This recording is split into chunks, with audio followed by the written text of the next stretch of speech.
ഏറ്റവും പ്രിയപ്പെട്ട എന്നോട് ഒരു റിയൽ സ്റ്റോറിയാണ്. അതിഥി, ശരൺ, രാഹുൽ ഇവരൊക്കെ ശരിക്കുള്ള ആളുകളാണ്. എന്തുകൊണ്ടാണ് അതിഥി മൂവ് ഓൺ ചെയ്യാൻ കൊൽക്കത്ത തന്നെ തെരഞ്ഞെടുത്തത്? ഇനിയെങ്കിലും അതിഥി രാഹുലിന് ഒരു റിപ്ലൈ ലെറ്റർ അയക്കോ? കഴിഞ്ഞ കുറച്ച് മാസങ്ങളായിട്ട് എൻ്റെ ഇൻബോക്സിലോട്ട് നിങ്ങൾ നിരന്തരമായിട്ട് ചോദിച്ചുകൊണ്ടിരിക്കുന്ന ചോദ്യങ്ങളാണ് ഇതൊക്കെ. അപ്പൊ ഈ ചോദ്യങ്ങളെല്ലാം അവിടെ ഇരിക്കട്ടെ. ഏറ്റവും പ്രിയപ്പെട്ട എന്നോടിന്റെയും നിന്നോടിന്റെയും ഒരു റിഫൈൻഡ് വേർഷൻ അല്ലേ നിങ്ങൾ വായനക്കാരെ വായിച്ചിട്ടുള്ളത്? പക്ഷേ ഈ കഥ എഴുതാൻ വേണ്ടിയിട്ട് ഞാൻ നടത്തിയിട്ടുള്ള ഒരുപാട് യാത്രകളുണ്ട്, കണ്ടുമുട്ടിയിട്ടുള്ള ബ്യൂട്ടിഫുൾ ആയിട്ടുള്ള കുറെ മനുഷ്യന്മാരുണ്ട്. കഥയുടെ പകുതി വെച്ചിട്ട് എനിക്ക് മാറ്റി നിർത്തേണ്ടി വന്ന കഥാപാത്രങ്ങളുണ്ട്. കഥ കഴിഞ്ഞ് എഡിറ്റ് ചെയ്യാൻ നേരം ചാടിക്കേറി ഇപ്പം നിങ്ങളുടെ ഫേവറേറ്റ് ആയിട്ട് മാറിയിട്ടുള്ള മറ്റു ചില ക്യാരക്ടേഴ്സ് ഉണ്ട്.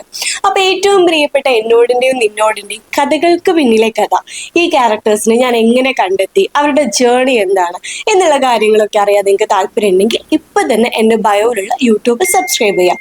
And stay tuned for some unfiltered stories.